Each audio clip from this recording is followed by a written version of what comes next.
Merci de votre invitation. Tout d'abord, je suis content d'intervenir avec un décalage horaire quand même conséquent, puisque ici pour moi il est 20 heures.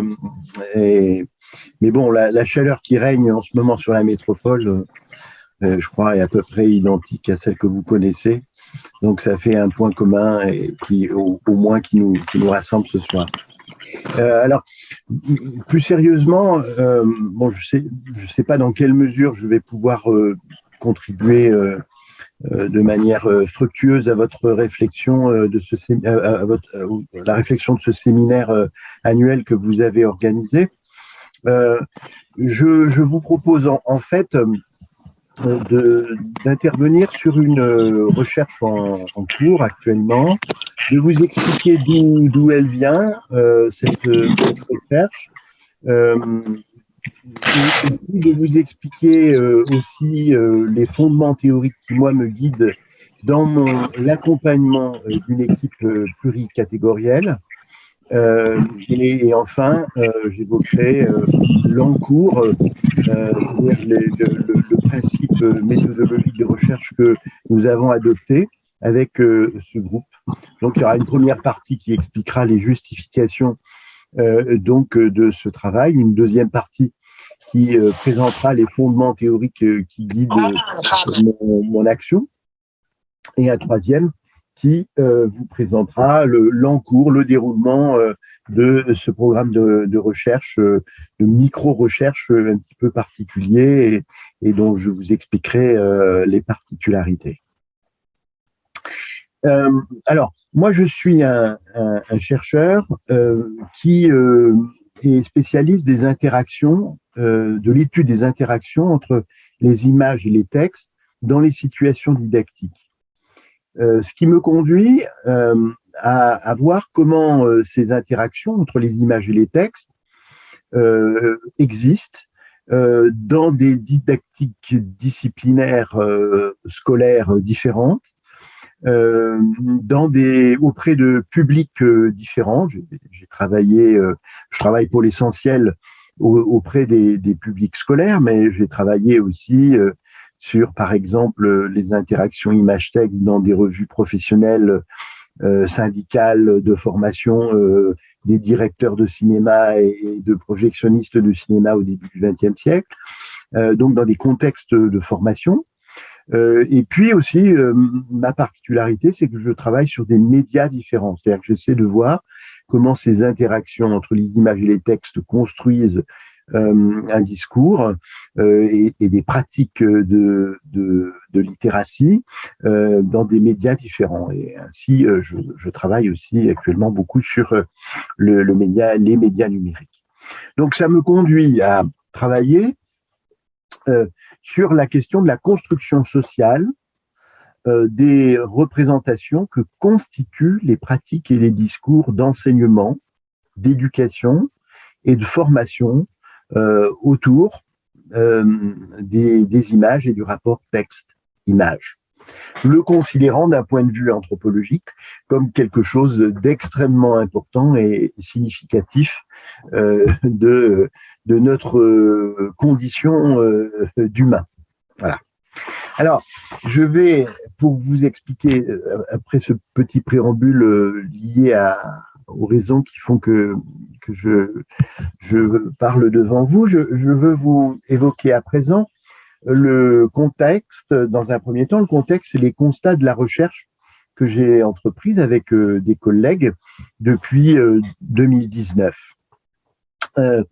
Donc, c'est une recherche qui associe trois chercheurs, un chercheur en didactique du français, en sciences de l'éducation, et un chercheur, un docteur aussi en français langue étrangère.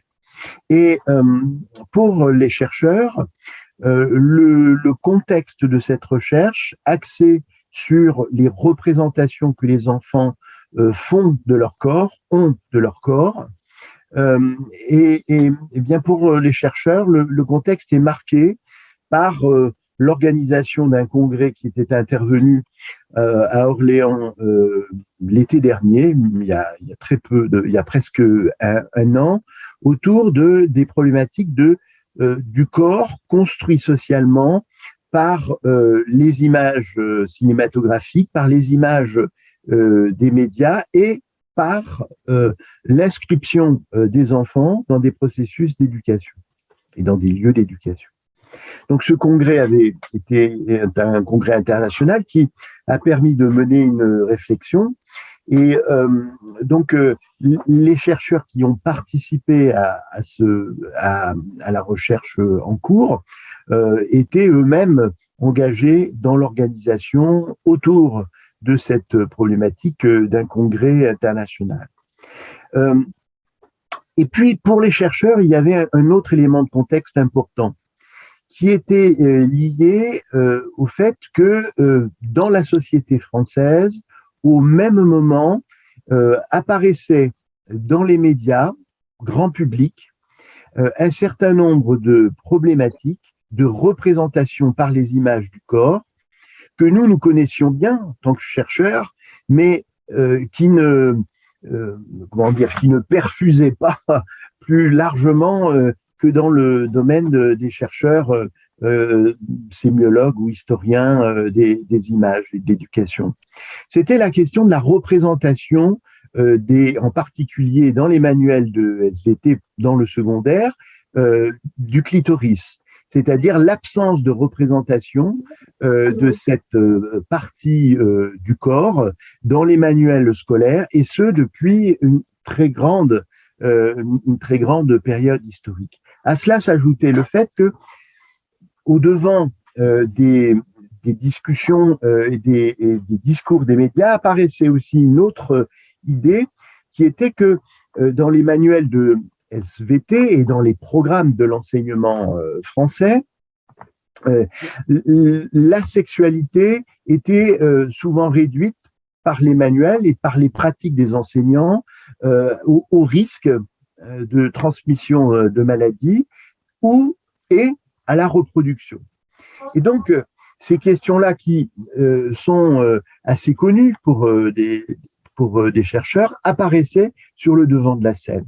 Et ces questions-là, en fait, ont interrogé, ont sensibilisé les enseignants avec qui, que je vous présenterai, les enseignants avec qui, du premier degré, avec qui nous avons travaillé. C'est-à-dire que c'est un discours qui leur est parvenu, qui leur a été, qui a été diffusé, qui les a intéressés et qui les a interrogés et a orienté leur réflexion professionnelle autour de la question de quelle image du corps nous, enseignants, nous donnons à nos élèves. Donc, cette question-là était une question qui est devenue, pour des chercheurs, elle était pertinente et connue pour les chercheurs, mais elle devenait pertinente pour les enseignants d'écoles élémentaires. Et donc, la constitution d'un groupe pluricatégoriel qui unit à la fois des chercheurs, des non-chercheurs, des praticiens de terrain, et vous verrez comment se compose ce groupe, eh bien, cette rencontre était permise grâce, nous semble-t-il, à cet élément de médiatisation.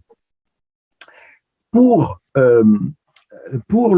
l'équipe, c'est-à-dire pour les personnels, et j'en viens à vous présenter l'équipe pluricatégorielle avec qui je travaille donc depuis maintenant un peu plus de 2 ans. Pour l'équipe, cette équipe est constituée de 8 enseignantes, ce sont toutes des femmes. Ce sont 8 enseignantes qui exercent pour 6 d'entre elles en école élémentaire et pour 2 d'entre elles en école maternelle au sein d'une même ville de périphérie urbaine, donc dans la région Centre-Val-de-Loire. Elle associe cette équipe aussi 2 ATSEM, de l'école maternelle des enseignantes, et elle associe donc 3 enseignants-chercheurs, ce que j'ai évoqué précédemment.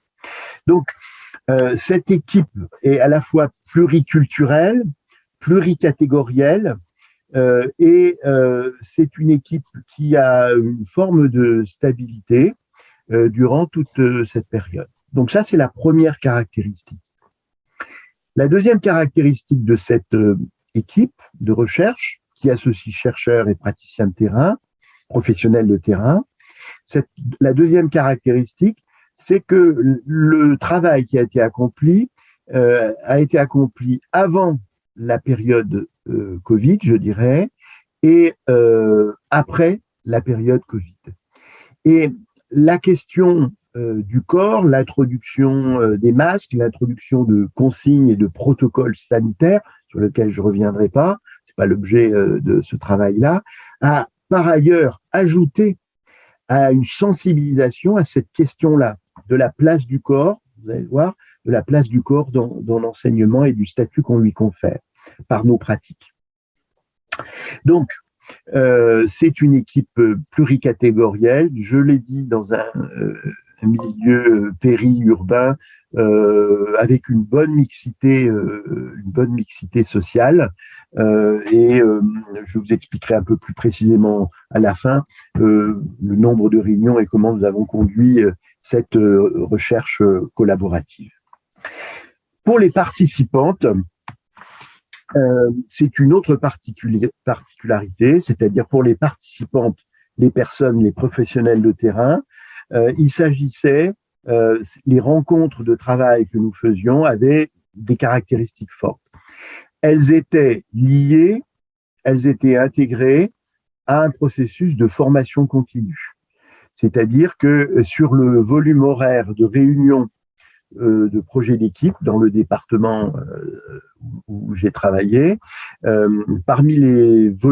le volume horaire de réunions, eh bien, il y avait ces réunions-là, ces réunions pour ces enseignantes, avec des chercheurs autour de la question du corps. Donc, il y avait un aval de la circonscription qui, pour une très grande part, et c'est une autre caractéristique, reposait sur une relation de confiance longuement établie.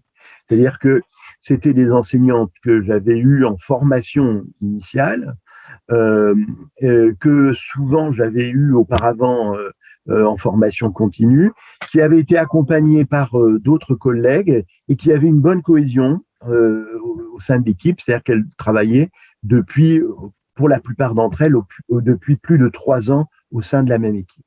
Donc, c'est une communauté pluricatégorielle, pluriculturelle aussi, hein, je ne vais pas détailler, mais elles avaient les personnes avaient des formations différentes antérieures. Et c'est la troisième caractéristique, c'est que c'était une communauté informelle. C'est-à-dire que il y avait très peu de formalisme, très peu de regard institutionnel sur le fonctionnement de cette équipe. Il y avait une confiance qui était à la fois accordée par la DSDEN en l'occurrence, et une confiance entre les participants de ce groupe. Et je vous expliquerai un peu l'évolution de ce groupe à un moment donné sur la partie la plus récente de notre travail. Donc, il y a un cadre informel qui, de ma part, a été le plus possible entretenu. C'est-à-dire que nous avons adopté des modalités de travail qui ne confèrent pas un travail supplémentaire à ces enseignants qui, par ailleurs, avaient un temps d'exercice très, très conséquent. Et donc, nous travaillions de manière hybride en alternant le plus souvent des moments présentiels, courts, de type réunion d'1 heure, utilisant des techniques de verbalisation, des techniques d'expression pour faire émerger assez rapidement les représentations, et puis un travail à distance, ou un travail aussi peu épistolaire via messagerie, qui généralement permettait d'instaurer une forme de forum de questions, de réponses autour des sujets qui avaient été abordés en présence. Donc, voici. Pardon ? Oui, pardonnez-moi, c'est Madame Odacre de vous interrompre. Est-ce que de votre côté, vous avez bougé au niveau de votre PowerPoint ou pas du tout? J'ai pas. Est-ce que vous avez Est-ce que vous bougé? avez changé de diapositive ou pas du tout? Non, pas pour l'instant, D'accord, mais je c'était le juste une fais. vérification. Merci. Alors, ça, c'était le contexte. Les éléments de contexte. Bon, alors, bien sûr, je suis directeur d'un laboratoire qui s'attache aux interdépendances entre les acteurs et les contextes de l'éducation et de la formation. Mais là, c'est vraiment important parce que c'est une recherche collaborative où les chercheurs sont dans des fonctions d'accompagnement et donc le contexte est vraiment très, très spécifique. Maintenant, quels étaient les constats de cette équipe? Les constats donc sont nés, ont été verbalisés, exprimés lors des premières rencontres. Et les constats étaient de deux ordres. Le premier constat, c'est les enseignantes. Alors, je vais parler d'enseignantes, mais ça regroupe aussi les ATSEM. Hein. Les collègues, alors je vais dire les collègues. Les collègues faisaient état d'une évolution des comportements physiques des élèves, tant en école maternelle qu'en école élémentaire. Donc, ce constat, quel que soit son fondement, le fait même qu'il soit formulé est intéressant et doit être pris en considération. Donc, il y avait autour des échanges des collègues quelque chose qui était de l'ordre des corps indisciplinés, c'est-à-dire des corps difficilement dans des postures qui sont admises dans les fonctionnements, dans les choix pédagogiques, organisationnels de ces collègues. Donc, ce qui est constaté de la part des enfants mettait en question très rapidement dans les échanges, a mis en question ce qui était fait à l'école de ce point de vue-là. C'est-à-dire en renversant la perspective, à partir de ce constat, si les élèves peinent à discipliner, à maîtriser leur corps de telle sorte qu'ils puissent apprendre, peut-être est-ce parce que nous-mêmes, nous entraînons ce type de réaction. Donc, il y avait une réflexion qui était très tournée vers les pratiques pédagogiques, un questionnement des pratiques pédagogiques, et pas seulement tournée vers des causes externes liées en particulier aux familles, aux évolutions socio-culturelles des comportements des élèves. Donc, cette question-là, elle a trouvé aussi un écho dans la mesure où, au même moment, au devant des médias, parvenaient aussi les études sur la répartition genrée dans l'espace des cours de récréation. En 2019, il y a eu plusieurs articles qui ont été largement véhiculés, diffusés plus exactement, et qui montraient les résultats de travaux de certains collègues en sciences de l'éducation sur l'organisation spatiale des cours de récréation dans les écoles primaires, qui faisait que les filles étaient reléguées aux périphéries des espaces libres et donc dans des situations de sociabilité qui passaient pour l'essentiel par des interactions langagières et pas par des interactions physiques. Donc ces questions-là ont joué aussi un rôle très important de sensibilisation à la place du corps dans l'environnement éducatif des élèves. Et puis le deuxième constat qui était fait par les collègues, c'est d'une évolution des pratiques pédagogiques. Et ça, c'était intéressant parce qu'il y avait une transmission de culture professionnelle dans la réflexion entre elles, puisque certaines notaient qu'une pratique qui leur semblait très intéressante à l'école maternelle qui était celle de la pratique du carnet. Je vous en présenterai, vous devez la connaître, je pense, du carnet de dessin de l'enfant, avait peu à peu disparu dans leur école, alors même qu'elle leur semblait très intéressante pour construire pas à pas une image du corps chez les élèves. Donc, pourquoi cette pratique que nous faisions auparavant, qui consistait à demander aux enfants de se dessiner une fois par mois, de coller, d'afficher sous le nom, l'étiquette de chaque enfant, de dessiner l'évolution du corps. Pourquoi cette pratique-là avait d'une part disparu? Qu'est-ce qui avait fait qu'elle avait disparu peu à peu? Qu'est-ce qui faisait que dans l'histoire de l'éducation, elle était assez présente il y a quelques années?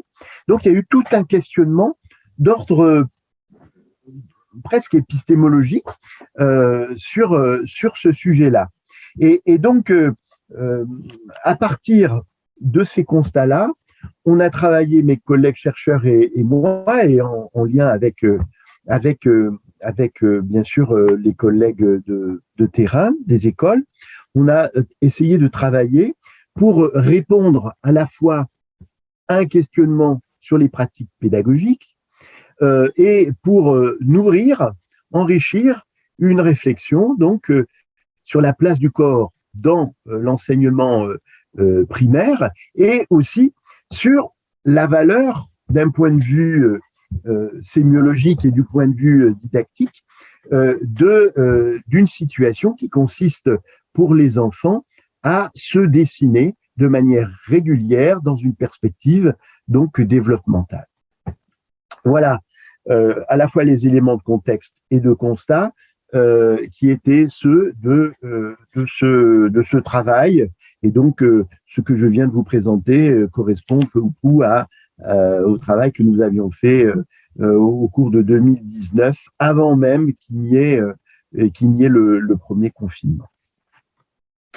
Donc, j'en viens à... alors, je vous montre, vous voyez, par exemple, un exemple de ce type de pratique pédagogique qui était apparue.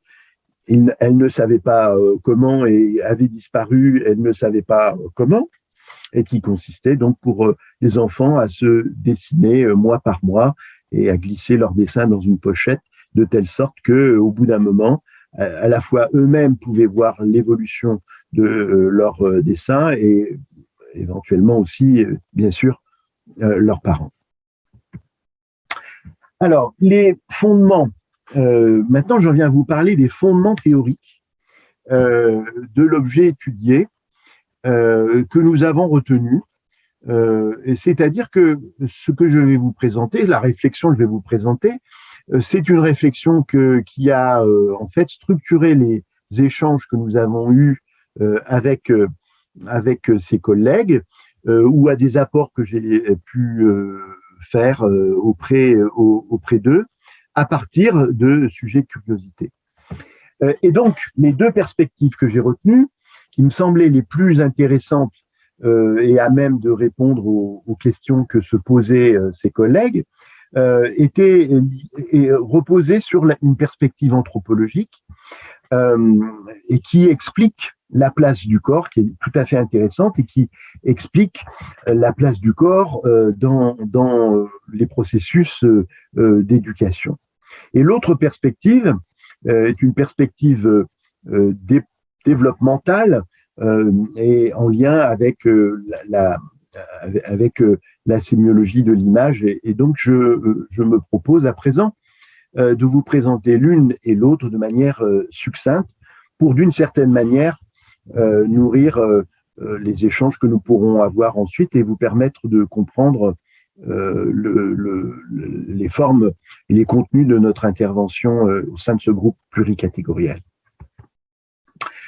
Alors, je suis reparti des travaux bien connus de Marcel Mauss sur le corps comme construction sociale, hein, comme construction sociale, culturelle. Et le paradoxe qu'il qu'il soulignait dès 1934 en sociologie et anthropologie, paradoxe qui consiste à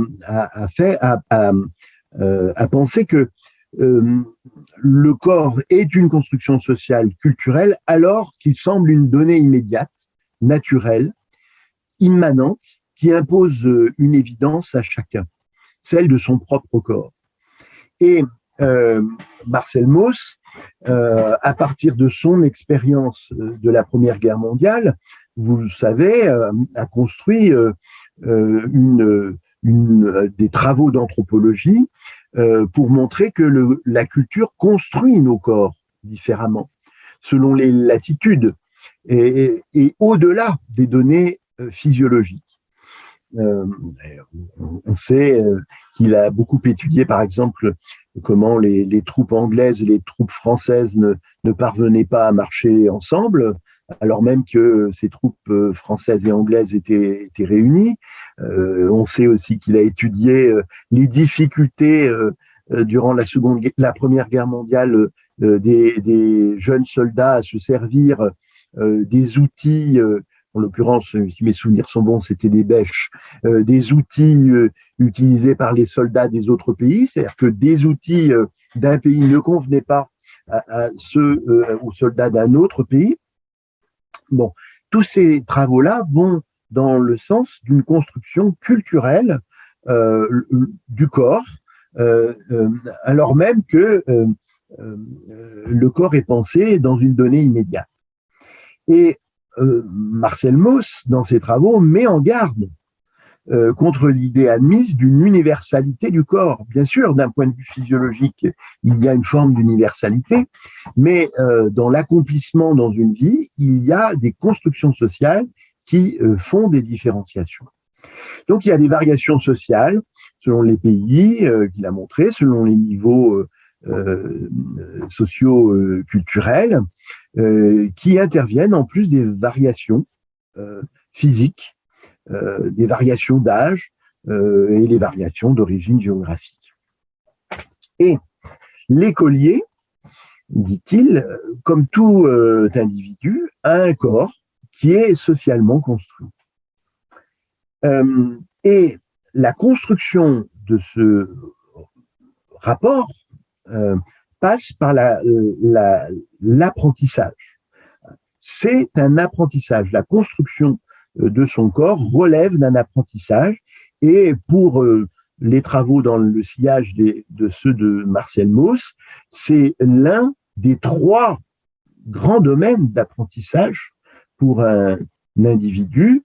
Il y a les 3 grands domaines, c'est la construction de son corps, la construction de savoir et de savoir-faire, puis le 3e domaine, c'est la construction de la relation interpersonnelle, donc le rapport aux autres.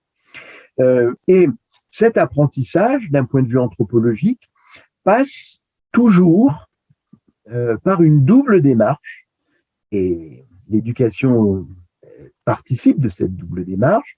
Cette double démarche consiste, quelle que soit la pédagogie à adopter, quelles que soient les situations que les enfants, les élèves connaissent, par des situations d'une part d'appropriation, des situations d'appropriation, de découverte, d'exercice, et d'autre part par des situations de mise à distance. Et c'est dans le jeu de le double mouvement, le rapport entre ces situations d'appropriation et de mise à distance du corps que l'image de son corps et du corps des autres se constitue harmonieusement. Là, il y a des travaux dans le sillage de ceux de Marcel Mauss tout récents, de Marussia Ravo, d'une dizaine d'années, qui sont tout à fait éclairants sur ce plan. Et dans ce développement, cet apprentissage du corps de chaque enfant, il y a des plans, des domaines d'apprentissage plus particulièrement envisagés par l'éducation instituée. Et il y en a pour l'essentiel quatre, quatre dimensions qui sont très importantes, qui se construisent par le fait même d'introduire l'enfant dans un processus d'éducation. La première dimension, c'est ce que Mauss appelle le corps sexué. C'est une évidence chez les adolescents, mais c'est tout de même présent à l'école primaire. Le sujet se situe du point de vue aussi de ce qui doit être caché ou ce qui est caché par l'éducation. C'est-à-dire que le fait d'aller à l'école, les pratiques pédagogiques, le fonctionnement que nous adoptons dans les écoles construit un rapport aussi à la sexualité et donc à la partie sexuelle du corps. Et il y a un bon nombre de travaux d'anthropologie qui travaillent par exemple sur la différence de pratiques qui existent dans la simple situation du passage aux toilettes en école maternelle. On le sait, en France, la plupart des écoles maternelles, la plupart des écoles maternelles, les toilettes en France sont indifférenciées, garçons-filles. Ça n'est pas du tout le cas, par exemple, en Angleterre. En Angleterre, il y a une différenciation très forte. On le sait aussi, dans l'architecture scolaire, les toilettes en maternelle sont des espaces ouverts, parfois avec de petites cloisons séparatives. Au Royaume-Uni, ce sont toujours des cabines, même pour les plus jeunes, qui s'apparentent à celles que nous pouvons connaître, par exemple, dans des piscines publiques. Alors, quelle est cette différence? Eh bien, la différence, c'est que l'enfant, à l'école maternelle, il est constamment, et il doit être constamment, sous le regard de l'adulte. Que le corps doit être constamment sous le regard de l'adulte. Alors que dans les pays anglo-saxons, il peut y avoir disparition du corps, du regard de l'adulte, pour justement être dans des situations d'intimité. Donc la construction d'un rapport intime chez l'enfant débute très tôt et l'architecture scolaire, nos pratiques pédagogiques, nos fonctionnements pédagogiques participent de cette construction-là. Un autre exemple qui a été bien étudié sont les vestiaires des piscines. En France, pour les enfants, les vestiaires des piscines sont la plupart du temps, pas toujours, de moins en moins, mais la plupart du temps sont mixtes. Dans les pays, par exemple au Royaume-Uni, il ne viendrait pas à l'idée de faire des vestiaires mixtes. Donc, il y a une construction qui se fait dès l'école de la différence d'une différence fondamentale qui est ce qui est interdit et ce qui est tabou. Et l'architecture scolaire, les pratiques pédagogiques, notre comportement culturel en France construit plutôt l'idée de tabou et moins la construction de l'idée d'interdit. C'est-à-dire, un tabou, c'est quelque chose dont on ne parle pas. C'est quelque chose qui ne fait pas l'objet de discussion et de verbalisation et qui fonctionne comme un interdit non discutable. Et en plus, si on les discute, il y a une culpabilisation derrière. Donc ça, c'est une première dimension. Donc ça a interrogé, si vous voulez, cette question-là, elle a fait, par exemple, l'objet d'une réflexion chez les enseignantes à partir de cette présentation de travaux théoriques d'anthropologie. La deuxième dimension, elle est un peu plus connue, s'agissant du corps, c'est que le corps, l'école construit l'idée d'un corps à exercer. Et à exercer, communément, on dit c'est l'EPS. Il faut aller un peu plus en profondeur. L'EPS, c'est la seule discipline, en effet, scolaire, qui met le corps au cœur de sa didactique. Et un des 5 domaines d'apprentissage actuellement de l'école maternelle, c'est agir, s'exprimer, comprendre à travers l'activité physique. C'est même le deuxième principe. Donc, C'est un principe important. Mais vous voyez que même dans la formulation des domaines d'apprentissage de l'école maternelle, c'est le terme à travers. Agir, s'exprimer, comprendre à travers l'activité physique. C'est-à-dire que le corps est pensé seulement, y compris dans nos programmes, comme un vecteur, comme un moyen de faire, et pas comme un domaine de connaissance en soi. Pas pensé non plus comme un domaine de développement que serviraient les pratiques pédagogiques, que servirait l'école. Donc pendant longtemps, l'école française a été marquée par on le sait, par une conception militaire de l'exercice du corps. Cette conception militaire, elle visait à préparer le corps des enfants de manière efficace. Pendant très longtemps, ça a été pour combattre dans les guerres. J'ai beaucoup travaillé sur les imagiers d'enfants qu'on donnait pendant la guerre 14-18, où la question du corps, effectivement, le corps n'était représenté que n'ayant de valeur que dans la mesure où il permettait de combattre, ou bien comme main-d'œuvre, ou en bonne santé. Donc, pendant longtemps, l'école française a été marquée par cette conception-là de l'exercice du corps. Et à présent, les conceptions sont quand même beaucoup plus riches.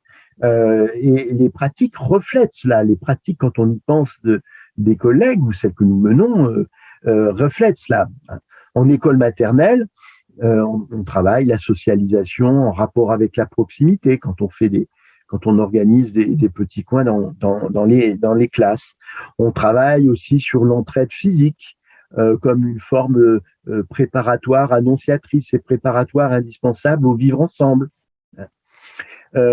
Et donc, au bout du compte, l'école française, en particulier, va construire peu à peu l'idée que la loi du plus fort physiquement, du point de vue du corps, du plus grand, du plus lourd, la loi du plus fort n'est pas celle qui prévaut à l'école et n'est pas celle qui doit prévaloir en dehors de l'école. Et donc, cette question-là, elle est travaillée aussi dès les premiers jours d'insertion des enfants dans l'univers scolaire. Une troisième forme envisagée, c'est celle du corps au travail. Donc, dès la maternelle, on met un accent fort sur les pratiques qui sont destinées à ça, à construire peu à peu l'idée que le travail n'est possible que par l'immobilité. Alors, il y a eu beaucoup de réflexions au sein du groupe autour de cette question-là. Comment faire pour que les élèves travaillent à une table, à sa table, sur un banc, sur une chaise, et avec toujours la situation emblématique du point de vue du rapport du corps dans l'apprentissage, la situation emblématique de l'écriture qui conduit à immobiliser le corps du jeune enfant. Donc, autour de cette question-là, du corps au travail scolaire, au travail requis à l'école, il y a eu beaucoup de débats et l'apport que j'ai pu faire à ces collègues, la discussion qu'on a pu avoir, c'est la différence qu'il y avait de la gestion justement des déplacements des élèves en école maternelle en France et en Angleterre.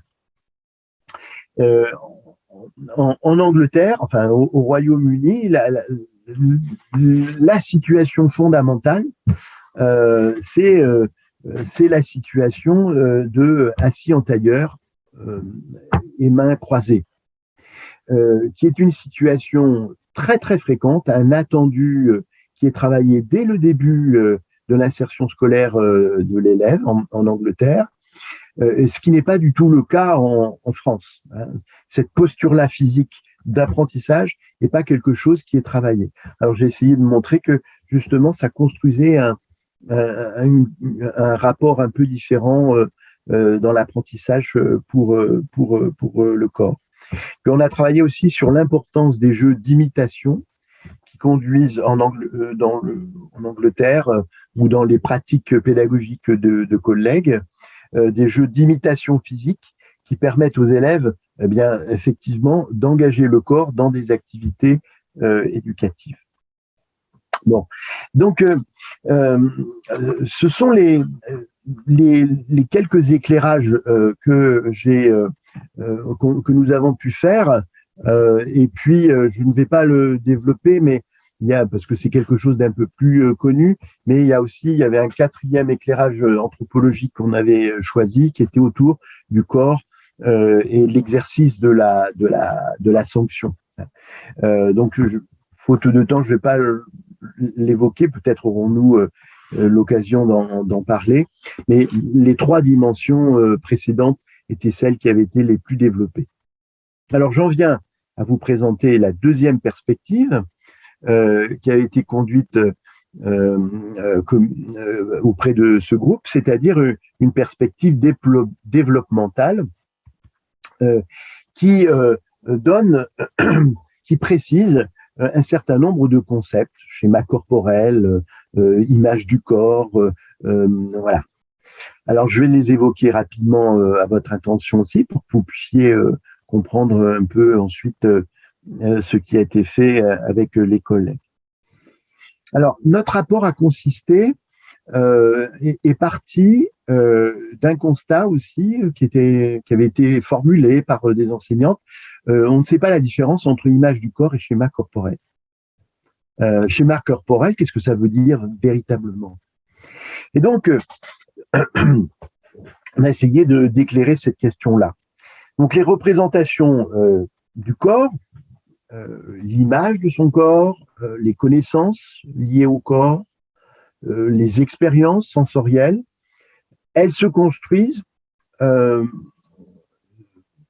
pour une grande partie alors même qu'on n'est pas capable de verbaliser.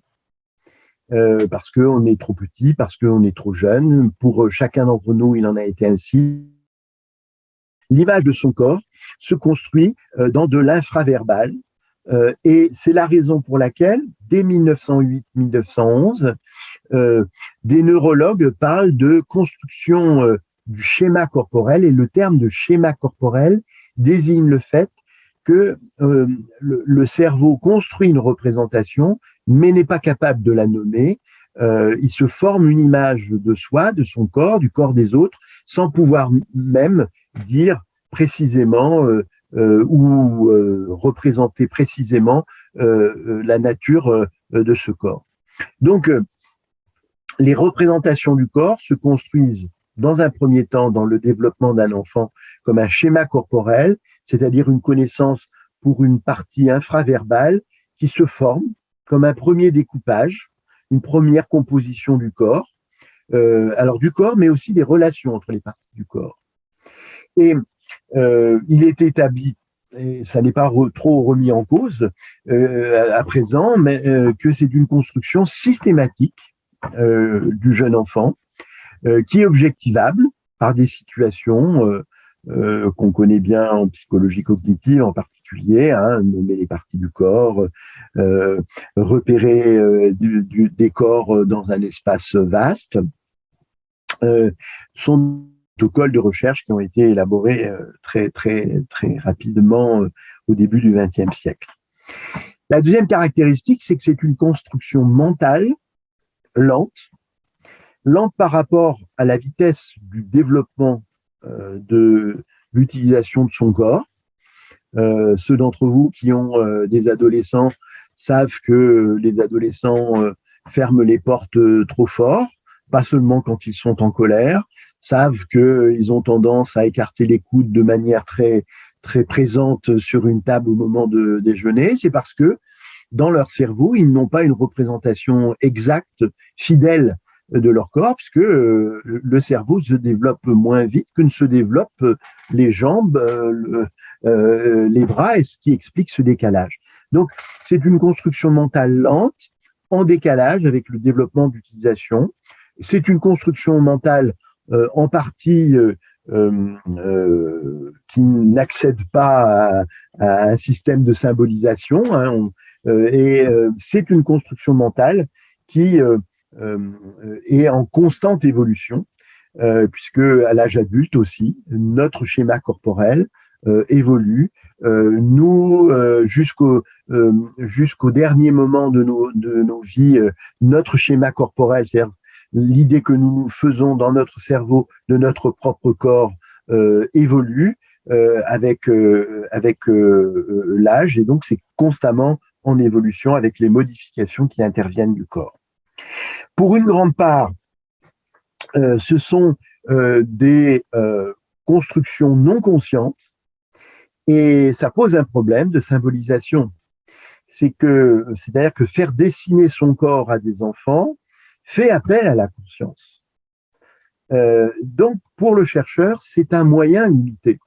Faire dessiner des enfants leur corps, pour une part, peut être intéressant, mais seulement pour une part, puisque la symbolisation par le dessin ne permet pas encore de refléter ce qui s'est construit dans le cerveau. Alors, cependant, on a conscience, les enfants ont conscience des limites de leur corps. C'est une question qui a beaucoup été travaillée, en particulier au début du XXe siècle chez les enfants, et c'est une conception qui a été renouvelée en grande partie par des travaux ultérieurs. Le schéma corporel est défini comme l'émergence à la conscience des mécanismes physiologiques qui sont à l'œuvre, pris en compte dans la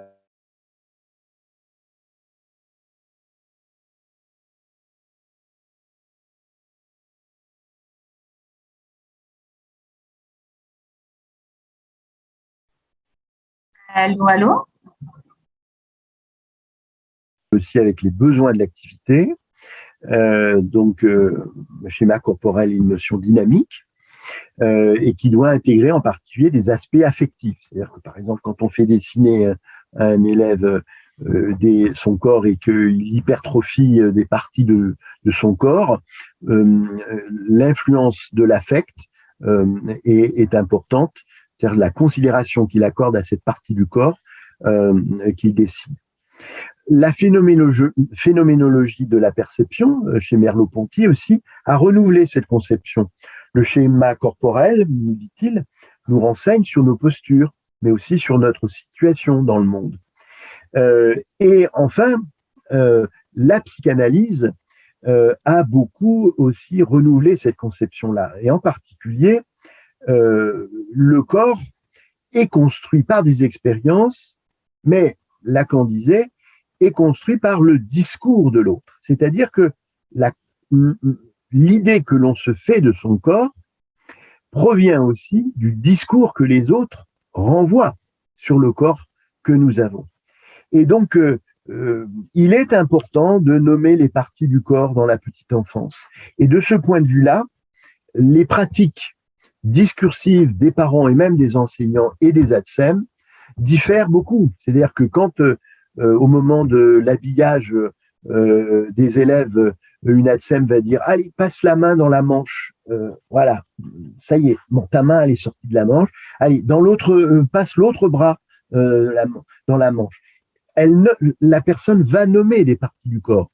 Et parfois, selon les situations et selon les milieux socioculturels, le fait de nommer les parties du corps se fait de manière très très différente, avec plus ou moins de précision, avec plus ou moins de facilité. Donc, par exemple, il y a des travaux, enfin, je n'ai pas trop le temps de le développer, mais il y a des travaux qui montrent comment dans le discours auprès du jeune enfant, le cœur est survalorisé très très tôt. On va parler de mon petit cœur, on va très rarement parler oh ma petite rate ou mon petit foie. Hein. Donc cette partie du corps ensuite va avoir un statut très particulier et c'est vraiment une construction culturelle par le langage d'étayage de l'adulte auprès de l'enfant. Alors bon, je passe un certain nombre de choses, je mets l'accent quand même sur un point, c'est sur les travaux de Françoise Dolto, parce qu'ils vont avoir une incidence sur le dernier point que je vais m'empresser d'aborder avec vous maintenant. En effet, les travaux de Françoise Dolto ont mis l'accent sur le fait qu'il y a une dimension affective forte associée à la construction du schéma corporel. C'est-à-dire que la construction de l'idée que l'on se fait de son corps n'est pas une donnée neutre, au contraire, c'est une donnée très fortement chargée d'affect. Et donc, Françoise Dolto introduit une bipartition. Elle introduit d'une part ce qui est le schéma corporel, et le schéma corporel réfère au corps actuel dans l'espace de l'expérience immédiate de l'enfant. C'est inconscient, c'est pour une part préconscient, et c'est évolutif dans le temps et l'espace. Et d'autre part, elle le distingue de l'image du corps. Et l'image du corps, se constitue au moment où l'enfant est capable de parler de son corps, où il a une plus grande conscience de son corps et de l'importance aussi de son corps pour les autres. Donc l'image du corps renvoie, du point de vue conceptuel, à la place du corps dans un lien plus vaste qui est celui de vivre avec les autres, et que son corps prend une place au sein de cet espace social. Alors, j'en viens au dernier point de mon exposé, et pour vous présenter, après vous avoir rapidement retracé les orientations théoriques que nous avons adoptées pour conduire les enseignants à faire évoluer leur représentation, à susciter aussi de l'intérêt à partir des questions premières qu'ils avaient formulées et des constats qu'ils avaient aussi fait apparaître. J'en viens à aborder maintenant la méthodologie adoptée pour l'ingénierie pédagogique de formation auprès de ce groupe pluricatégoriel tel que je l'ai défini précédemment. Alors, on s'est fondé sur une conception qui est celle de l'apprentissage réflexif, et qui dit que pour surmonter les défis qu'ils rencontrent dans leur pratique, tous les professionnels, alors bien sûr les enseignants, mais les ATSEM, ça peut être d'autres catégories professionnelles, les professionnels se fondent moins sur des formules apprises au cours de leur formation initiale que sur une certaine improvisation acquise au cours de leur pratique professionnelle. Donc ça, c'est une hypothèse théorique, un postulat plus exactement, qui a été le mien quand on a travaillé et fait des choix de formation. Et un autre principe fort, c'est que de l'apprentissage réflexif, c'est que le praticien développe ses connaissances non par une application de la théorie sur la pratique, d'un rapport théorie-pratique, mais beaucoup plus par un double processus de réflexion dans l'action et de réflexion sur l'action. Là, je renvoie aux travaux donc que je mentionne donc de Schoen, et donc il s'agissait dans l'accompagnement de ce groupe pluricatégoriel d'activer, de susciter ce double mouvement de réflexion dans l'action et de réflexion sur l'action. Le deuxième fondement théorique, c'est celui de l'apprentissage expérientiel, qui est un modèle d'apprentissage qui préconise la participation à des activités qui se situent dans des contextes les plus proches de ceux des personnes qui sont à former, qui veulent être formées. Et donc, qui passent par 4 phases, et peu ou prou, vous allez le voir, l'action qu'on a menée de formation avec ce petit groupe pluricatégoriel est fondée sur cet ordre-là. Ainsi, il a été question, dans un premier temps, de mettre les personnes dans des phases d'analyse de pratique, dans un deuxième temps, d'orienter, de définir à partir de matériaux verbaux qui étaient issus des échanges d'analyse de pratique, de définir des pôles d'analyse pertinents. Donc, je vous les ai présentés, la perspective anthropologique et la perspective développementale. Ensuite, d'aller vers une reformulation collective et pour ensuite aller terminer par une expérimentation. Donc voilà ce qui s'est fait. Alors j'avance un petit peu, voilà. On a commencé par une phase de constat, de besoin, d'implication, de formulation de l'implication, aussi du contrat. Dans quelle mesure voulez-vous vous appartenir à ce groupe ou pas? La finalité aussi de ce travail de recherche en lien avec le terrain. On a construit des pôles d'analyse et donc à partir des travaux d'anthropologie et de perspectives développementales que j'ai parcouru avec vous, et les trois questions qui sont les trois questions qui ont gouverné un peu la réflexion ensuite des collègues sur leur action de tous les jours. C'est que dit-on à ce moment du corps de nos élèves au moment de l'accueil?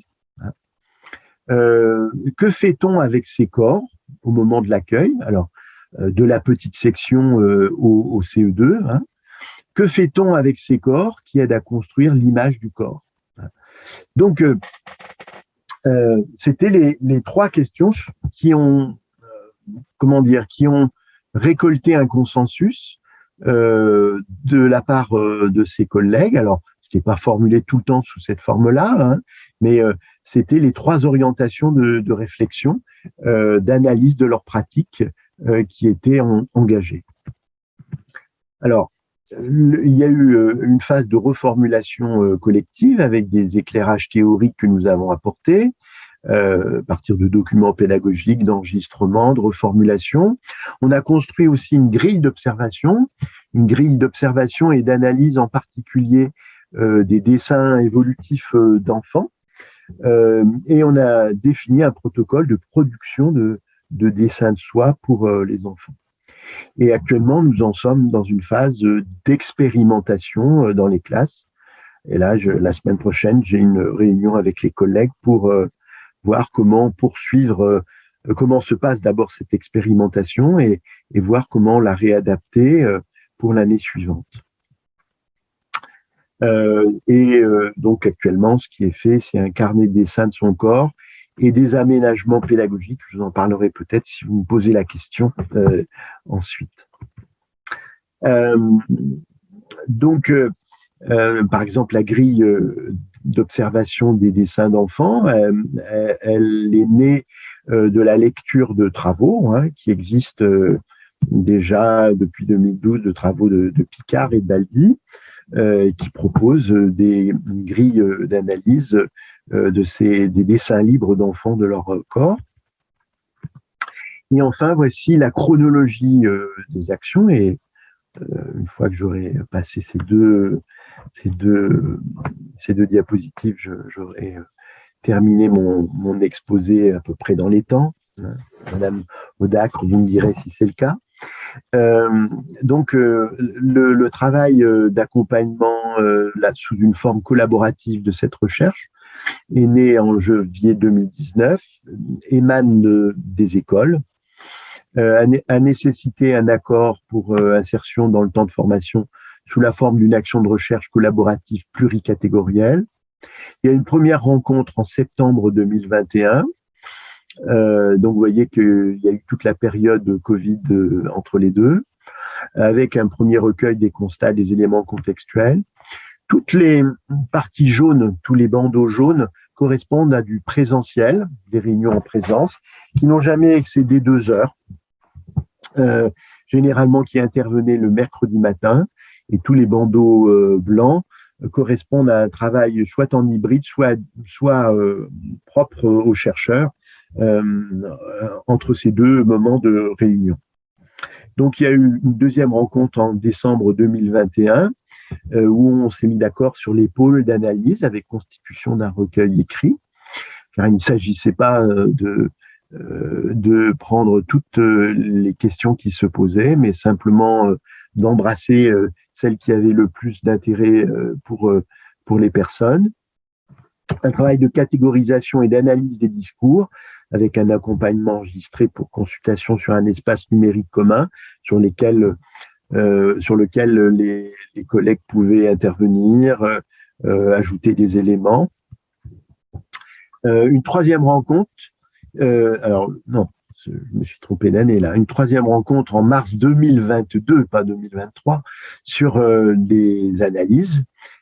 Et c'est à ce moment-là que nous avons fait un travail d'éclairage un peu théorique, d'apport théorique, de type développemental et puis anthropologique, qui a été finalisé par la construction d'une grille d'observation et la définition d'un protocole de production de dessin de soi pour les enfants. Et donc une quatrième rencontre, construction d'une grille d'observation commune et définition d'un protocole de production de dessin de soi. Dans cette phase-là, en fait, il s'agit de réguler la phase précédente, puisque elle n'allait pas de soi. Donc, on a rajouté une réunion d'une certaine manière pour faciliter la poursuite de ce travail. Voilà. Voilà le déroulement et donc on est en cours d'activité. Alors je vais terminer par un point. Vous pourriez avoir le sentiment après cet exposé que tout se déroule de manière merveilleuse, sans heurts et sans difficulté. Bien, tel n'est pas le cas, car entre le moment de la rencontre 3 en mars 2022 et le moment de mai-juin 2024, sont intervenus deux événements. Le premier événement, c'est la campagne présidentielle et les débats sur la paupérisation du métier d'enseignant, sur la revalorisation salariale nécessaire, sur l'attitude du ministre à l'égard des enseignants.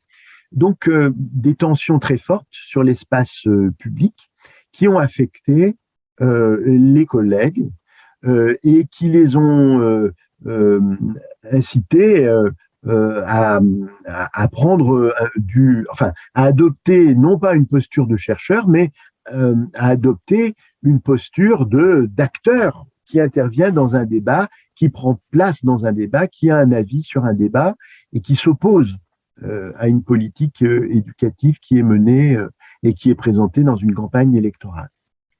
Et puis le deuxième facteur qui est intervenu, c'est que on a incité, le ministère de l'Enseignement supérieur a incité les laboratoires de recherche à participer à un dispositif qui s'appelle AMI, AMI Émergence, et donc à institutionnaliser un certain nombre de recherches qui jusqu'alors étaient de l'ordre de ce que je vous ai présenté, c'est-à-dire de l'ordre d'une rencontre rituelle reposant sur un gentleman agreement, sur une confiance nouée par une pratique antérieure.